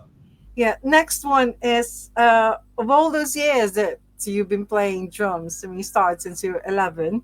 Have you had any drumming disasters, or apart from Marky Smith sort of like strangling or something, but any other like falling off your drum Um, stool or when I played in Reykjavik with the Fall, the first gig we did there was a seated audience in a cinema. oh wow. Yeah, and that was great. The next night we played, like I said, upstairs in a pub in Reykjavik. Yeah. First song, bass. I was using. Don't forget, I was using any random kit what was there, not my own. Yeah. Fucking bass drum skin went through on the first song. God. There Oh, was, there was only us playing. So I had to do the whole gig floor tom snare like Jesus and Mary Chain style. The oh, whole gig with no bass drum. oh No, dear. And there's no yeah, spare. There's no no, spare no, kit. no. Just the bass drum skin went. First song, bass drum skin just broke. Oh gosh. Beater went straight through it. I had to do the whole gig playing floor tom and snare. What did Marcus Smith think of it? Was he okay? So I was like, Didn't give a shit. like okay. We didn't care. Nobody bothered. Nobody said anything. Do you know when you mentioned that it was a seated gig? Yeah. How? I mean, I would assume that the fall gig would be full on. Like, Yeah, that was the first night. That was what that. Yeah, we were only supposed to be doing that first night, which was like it was like playing in a cinema. okay. You know, it was like playing in a cinema. Yeah, Literally, yeah, it was weird, but it was great fun. But that's the yeah. only time I've ever done a seated fall gig ever, and it was in Reykjavik. Yeah, it was pretty good. So no one went closer to the stage, stood up, and did No, some. everyone just sat there. That must have been really strange. It There was was no. one of the there's a guy out the Sugar Cubes that organised it. Oh, okay, yeah, Yeah, yeah, it was one of yeah. the guys out the Sugar Cubes. Yeah, Oh, the Orcs band. Yeah, really good. Then the pub gig the next night was great. Apart from that bass drum skin going through, that really annoyed me. all right. But at Oh yeah, least no. there was another one. There was another Yeah. one. New York, the knitting factory in New York, right? We're playing there, right, during the recording of the Heads Roll album, and then we got a Yeah. gig. We ended up doing 3 nights at the knitting factory. Yeah. One of the nights, uh, the manager upset the support band that much. They said we weren't allowed to use their drum kit, so we had no drum kit, right? So like I'm stood there going, what are we gonna do? And the support band going, you're not using our kit, you're not using it, you're not using our kit. The whole place was sold out. It was absolutely rammed. Ed Blaney, it was Ed. He had to go. He had to give him $300 to use the drum kit. And Oh finally, they God. said, yeah. Oh, they couldn't turn the money down, but he'd upset them that much that they were like, "You're not using the drum kit. You're not using our drum kit." I was like sat in the dressing room for about 2 hours thinking, "Yeah, I've got a drum kit here now. No drums." Oh God. But Yeah. $300 did it. So So they were yeah. able to let you. Yeah. So you got to be careful. Don't upset people if you want to use their drum kit. I didn't upset. I didn't upset them. Somebody else did. Somebody else did. Yeah, Yeah. yeah, Yeah. yeah, yeah. Well, make sure that if they're gonna use your drum kit, that they don't upset you. I mean, you could ask for Exactly. Yeah. you could ask for more money as Oh well. yeah. But I okay, know. last question is what would be your advice to aspiring drummers or musicians in general? What have you told Nico to sort like make it successful in the music industry? Good question. What I've said to Nico is don't expect to be a millionaire. It might not happen. Okay. Right. And she said, no, she said I Well, don't care. She said I don't even care if I don't get famous anyway. oh, that's yeah, that's as So I long as said, she loves what as long as as she lo- loves what she's doing, she's not being in other words, to anyone, I would say, enjoy the music, make the music that you want to make. Don't do it for money ever. Don't ever do it for money. yeah, yeah, Yeah, do it because you enjoy it and make music that you're proud of and make music that you like. Because yeah, that's what you want to do. You want to be able to sit back and listen to some records and go, I like that. I'm proud of that. You know, yeah, yeah, that that's is true. Yeah, yeah, don't listen to my granddad and do it for the money. Because I went against him. You know, like I yeah, said, I've been out of work, but I've made some good music and I'm still making good music. I don't do it for money. yeah, yeah, Yeah, do it for yeah, the love. Do it for the love, and do it for your own self. That's what I yeah. say. Because Absolutely. you started off with sort of like earning money, but it's not something that you like doing. But at No, least you got out of it, and you it's. Don't get me wrong. It's nice to get paid for doing something you enjoy. It's fantastic. yeah, of You know, course, yeah, of it course, is. Don't get me wrong. And when I've got paid for drumming, it's been great. It's a good feeling. But yeah, I don't do it for money. yeah. Yeah. Okay. Yeah, yeah, yeah. But ban the guest list. Yeah. Bang guest list. Yeah. Oh, think about the poor sound man. He's might have mouths to feed at home. You know what I mean? Oh, thank you so much. And Okay. belated happy birthday. I know it was 12 days ago now, but I didn't really know it because it's not on Facebook. I didn't get notification on Facebook that it was your Right. birthday. I don't Oh think you yeah. put it on there, I'm not but sure. yeah, Georgina posted about it, so Yeah. I was able to sort of like say happy birthday to you. But Cheers. definitely next year, it's in my book now. So next year I will do a birthday greeting. But Okay. thank you so much. I No really worries. enjoyed Oh yeah, I've enjoyed it. Thanks a lot. I'm sorry it took that long to get this sorted out. Really apologise.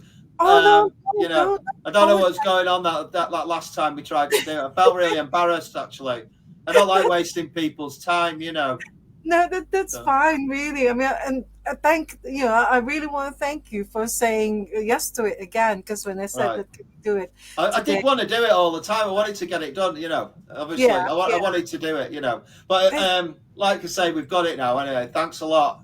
thank you, and thank you to Jenny and to Aiden for yeah. Jenny said thank you, Spencer. Oh, So cheers, Jenny. Yeah, I'll see you soon. all right. Well, All I right look then. to hopefully I can get to the Huddersfield one. If I'm not doing anything, well, I'll try Yeah, and I'll let you know whenever we got. I don't know what Nico. She might have some that I don't know about. yeah, Sometimes. yeah. So I'll let you know anyway. But there is a Facebook page, or anyone can follow you on social media. So Yeah, there's Instagram and and stuff. hopefully we'll get this new stuff mixed and out soon. Yeah, yeah. Fingers crossed for that. Yeah. Nico Harmony. Okay. Thank Cheers. you so much, Spencer. Okay. Absolutely amazing. All the All right. Thank stories that you. you told me, I can't believe. All Right. right. Brilliant. It was a Thank pleasure. you. Honestly. Yeah. All right. See you soon. Okay. Bye. Bye. Bye, See you. Spencer. Bye. Bye. Cheers. See ya. Oh, thank you so much, everyone, for joining us. Jenny, thank you very, very much. And I'm glad you reminded me of that For the Bed show because I've forgotten them. So, like, I didn't even put it in my script the first time because I thought, oh, God, I've never watched it, but I will, I will have a look. And I'm quite curious about that poached egg now. So, thank you so much. And, yeah, thank you very, very much to Spencer Birtwistle for um, guesting on Ask the Drummer. It's just so amazing. I can't believe it. Buddy Rich at the Davenport Theatre all those years ago. It's amazing. It's mind blowing. But anyways, yeah, like Dad's, like Dad's, like Aiden said that the conversation's incredible, and because that I keep saying that because Aiden's also from Stockport, born here and grew up here, so he knows, he could relate to all those things that Spencer said. But anyways, thank you so much. I'll be back on Monday next week. It's gonna be a Monday again because I'll be out this Sunday. I'll be in Liverpool, and we're gonna have another drummer that we scheduled for to come on Ask the Drummer a few weeks ago, but he wasn't able to due to family situations. So he'll be back on Monday. So keep an eye out for the guest announcement post.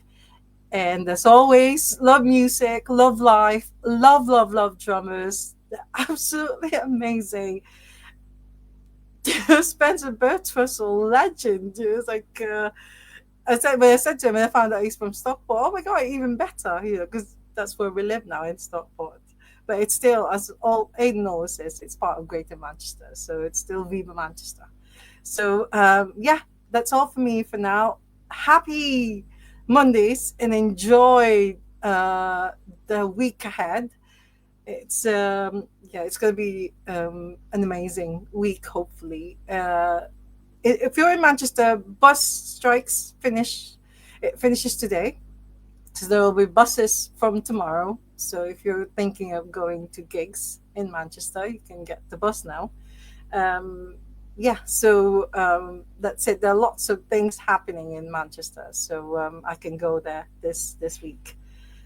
Right, that's it. Thank you so much. See you all next week. Bye for now. Bye.